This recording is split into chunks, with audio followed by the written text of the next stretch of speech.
Concupivit rex specem tuam.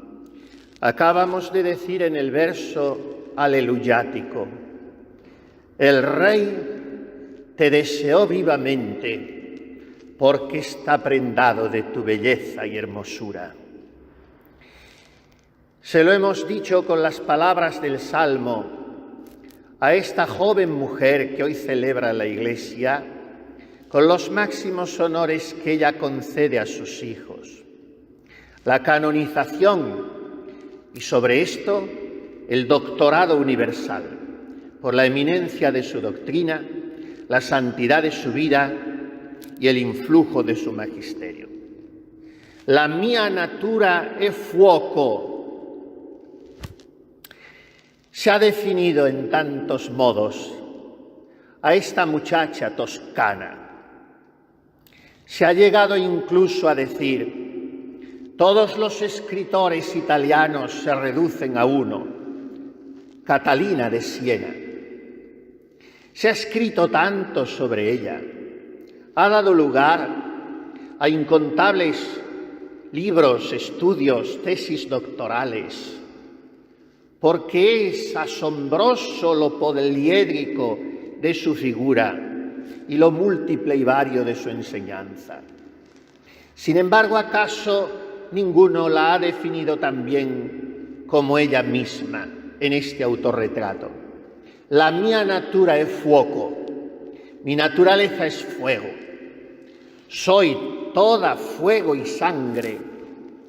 Esta es Catalina de Siena, la 25ª hija. Entonces no se cegaban las fuentes de la vida, ni había métodos extraños para regular la natalidad. La 25ª hija de Monna Lapa, la mujer de un tintorero, una familia relativamente humilde. Catalina estuvo tocada desde su infancia más tierna por el dedo de Dios. Cuando subiendo aquella cuesta cerca de su casa, también la hemos subido nosotros, con vivísima emoción religiosa. Cuando en más de una ocasión hemos ido a la dulce Siena, ciudad del arte, sobre todo en busca de las huellas de Catalina y también de Bernardino, y a venerar el milagro eucarístico que allí se conserva, con aquellas hostias milagrosamente conservadas. Hemos tenido incluso la dicha de dar la bendición a las personas circunstantes. Pero quizá el momento más intenso espiritualmente hablando fue la visita a la casa de Catalina. Y en aquella cuesta cercana, en aquella calle empinada, pudimos evocar el fenómeno místico por el cual aquella niñita de 6 años vio cómo se abrían los cielos y ante ella se presentaba la figura de Jesucristo, vestido de sumo pontífice, con ciertas insignias también imperiales. Estaba circundado por los apóstoles Pedro y Pablo y Juan Evangelista. A partir de entonces empezaría una catarata de gracias místicas para aquella mujer que fue incluso estigmatizada con las llagas del crucificado, sino que al percibir ella aquel fenómeno, le suplicó en medio de él que no fueran visibles aquellas señales a los ojos de los demás. Y entonces los rayos de sangre que venían a parar a sus manos, pies y costado, se transformaron en rayos de luz. Ella experimentaría siempre el dolor de las llagas sin que éstas fuesen visibles. Sabía ella lo que es seguir a Jesucristo. Fue una auténtica virgen consagrada en toda la extensión de la palabra. Hoy hay muchos modos, dicen, de consagración al Señor.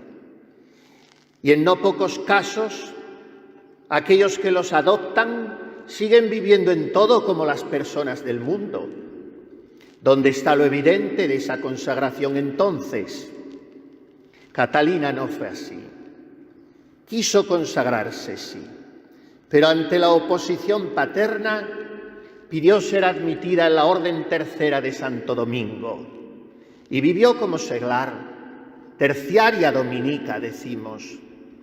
Eso sí, con mucha más exigencia, austeridad, pobreza, castidad, obediencia a su padre espiritual, que no pocas personas consagradas, incluso por votos solemnes. Los primeros años de esta consagración, de los 16 a los 21, vivió retirada en su propia casa, en una habitación de apenas 15 metros cuadrados, de la que salía poco, sino para recibir los sacramentos, esto sí. Y después de los 21 en adelante, hasta los 33, murió con la edad de Cristo. Este le mandó que se echase por los caminos de Italia para predicar, enseñar y para reformar la Iglesia.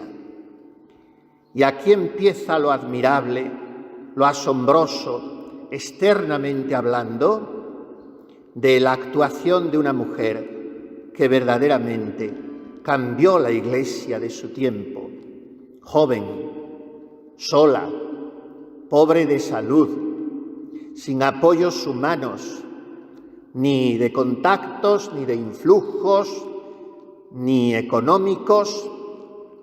Pero ella estaba desposada con Cristo.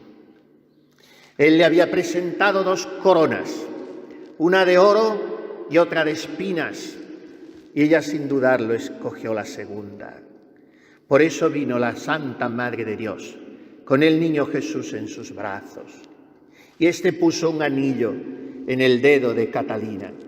Yo, tu Creador y Salvador, le dijo, te desposo conmigo en la fe. Conserva intacta esta fe. Sé fiel a mí hasta que vengas al cielo para celebrar conmigo las bodas eternas. En adelante, hija mía, actúa virilmente, sin titubeos, en todo lo que la providencia te presente. Y aquella mujer tan recia que ponía espanto a los hombres, en su grácil y delicadísima condición femenina, veía siempre en su dedo aquel anillo resplandeciente, cuyo brillo era imperceptible para los demás. Fue como que era esposa investida también del don de la maternidad espiritual, y se arracimó en torno de Catalina un grupo de personas de toda condición, seglares y sacerdotes. Con un cierto dejo de ironía, los bienpensantes les denominaban los Caterinati, los encatalinados, diríamos nosotros, porque la tenían por maestra. Sacerdotes y religiosos, algunas mantellate o beatas como ella, terciarias que vivían en el mundo, comerciantes, artistas, escritores, madres de familia, soldados, predicadores, doctores en teología, todos reconocían en ella una gran maestra en doctrina y espiritualidad. Y era analfabeta, siendo doctora de la Iglesia como lo es, porque dictaba sus éxtasis escritos y cartas, en muchas ocasiones a su director espiritual, el dominico Fray Raimundo de Capua, al que llamaba indistintamente Padre mío e Hijo mío, porque él también la tenía por madre.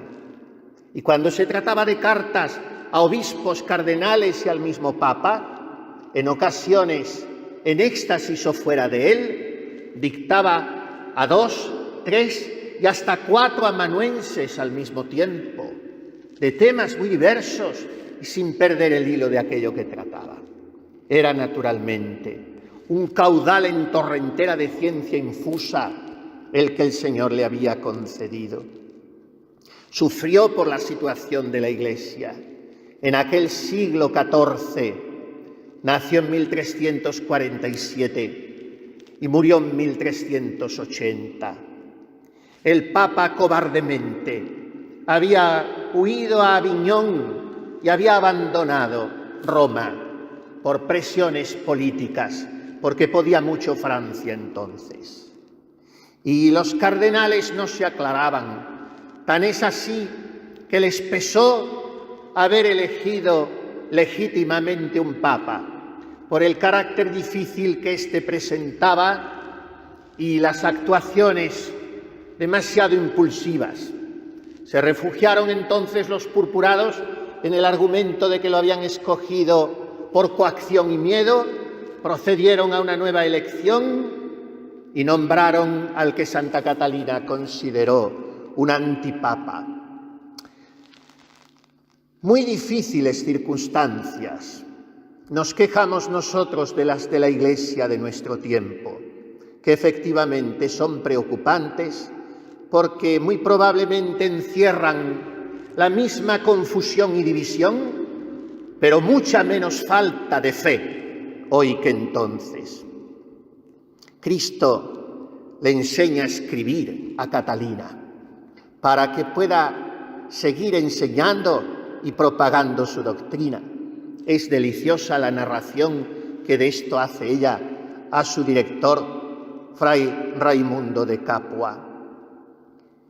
Y se le encomiendan por parte del cielo misiones muy importantes al servicio de la Santa Iglesia.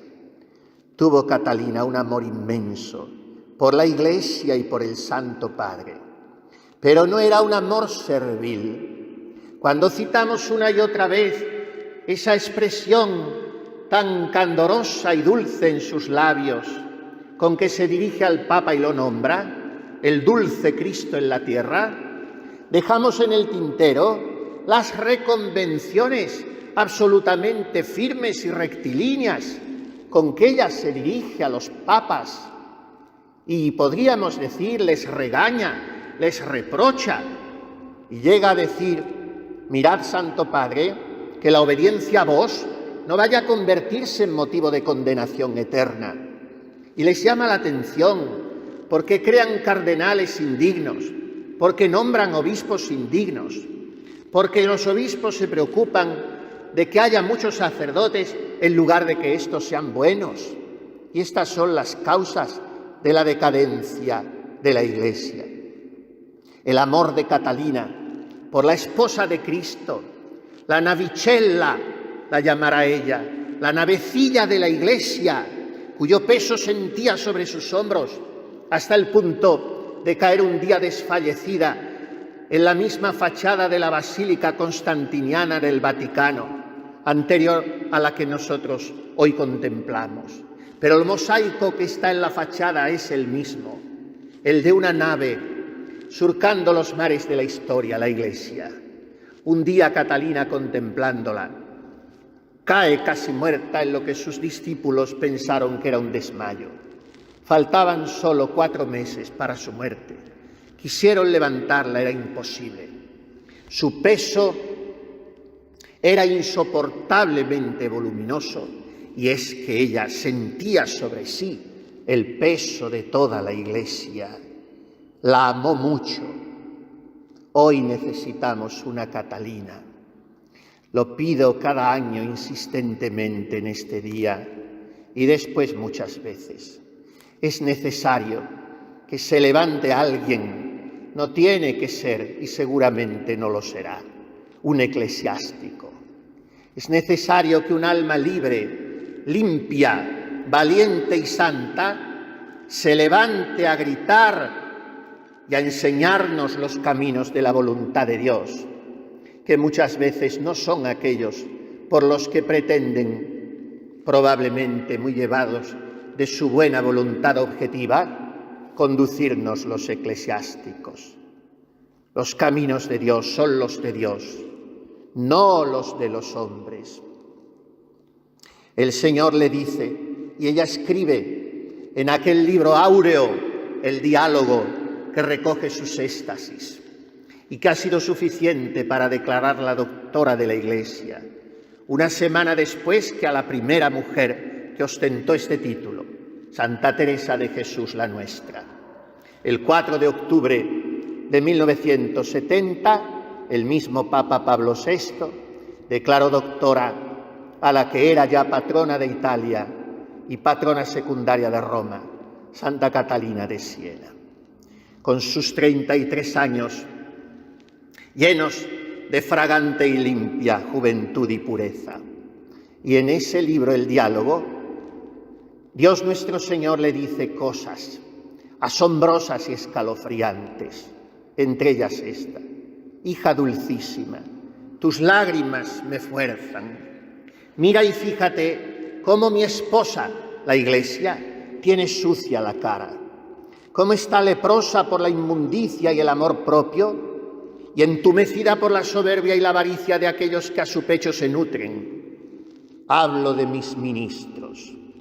Mira con cuánta ignorancia y con cuántas tinieblas y con cuánta ingratitud y con qué inmundas manos es administrado este glorioso alimento y sangre de esta esposa, y con cuánta presunción e irreverencia lo reciben. Catalina recibe constantemente los diagnósticos dolorosísimos del corazón de Jesús sobre el estado de su Iglesia y los hace suyos diciendo: ¡ay de mí! ¡Basta de callar! Veo que por callar el mundo está podrido. La esposa de Cristo ha perdido su color, porque hay quien chupa su sangre, que es la sangre de Cristo, que dada gratuitamente es robada por la soberbia, negando el honor debido a Dios y dándoselo a sí mismos. Santa Catalina no puede vivir tranquila, siente una agonía interior ante la urgencia de la reforma de una Iglesia cuyos ministros están en gran número corrompidos por estos 3 pecados, dice ella, según le hace ver Jesucristo: la soberbia, la avaricia y la lujuria. Y unos llaman a los otros. Por eso, ella, sin dejar de actuar, de hablar, de orientar, de corregir, de escribir, se fabrica lo que llama una celda secreta en su corazón, para vivir ahí con su esposo amado y consolarle. Allí se recogía siempre, dormía muy poco, comía menos aún, hasta que en los últimos años experimentó el milagro al que nosotros aludiremos en la oración poscomunión de esta misa suya, de alimentarse exclusivamente con el pan eucarístico. No necesitaba comer más. Esta es Catalina. Todo en ello es extraordinario. Su virilidad, su amor a la Iglesia, su libertad para denunciar sus males. Quizá nadie como ella ha amado tan apasionadamente al romano pontífice, pero esto no quiere decir que cayera en la papolatría fideísta en la que a veces caemos nosotros, llevados por un buenismo acrítico, en virtud del cual todo lo que hagan los eclesiásticos de antemano está bien. Se habla más que nunca de que la Iglesia no debe estar clericalizada. Quizá lo está más que en ninguna otra de sus épocas. ¿Por qué no se deja a los seglares, cuando lo hacen con respeto y sumisión, pero en el uso de su libertad, que les concede incluso el derecho canónico, llamar la atención en algo a sus pastores, pedirles humildemente algo? ¿Por qué no envías, Señor, una Santa Catalina de Siena a tu Iglesia? La necesitamos para que recuerde a todos lo que debemos ser. Al Papa que nombre cardenales y obispos santos, a los obispos y cardenales que lo sean, a los sacerdotes que no caigamos en pecados que ofenden al Señor más que ningún otro, que venga antes un rayo del cielo y nos fulmine. A los fieles que te busquen en todo a ti, su Creador y su Redentor. Necesitamos una Catalina de Siena para que empecemos a hablar de la cruz y de lo que ella hablaba, de la sangre de Cristo. Así murió aquella paloma cándida en su casita de Roma a los 33 años. Sangre, sangre. E inclinando la cabeza sobre su pecho inocente, aquel 29 de abril de 1380, Catalina se fue al cielo, donde ya vivía, sino que se rasgaron para ella los velos de la fe. ¡Qué santos nos ha dado el Señor! Nos alargamos un poco demasiado hablando de ellos, y vuestra paciencia lo soporta dócil y cortésmente. Pero ya hemos de terminar, no sin antes pedir a la Santísima Virgen María, cuyo mes bendito empezamos mañana, mayo, mes de las flores, ella que es abogada nuestra, refugio de pecadores y reina de todos los santos, nos conceda ese deseo de santidad, ese celo apostólico, ese amor a la Iglesia y esa pasión por Jesucristo crucificado que tuvo Santa Catalina de Siena. Y que no callemos más, porque por tanto callar el mundo está podrido. Así sea.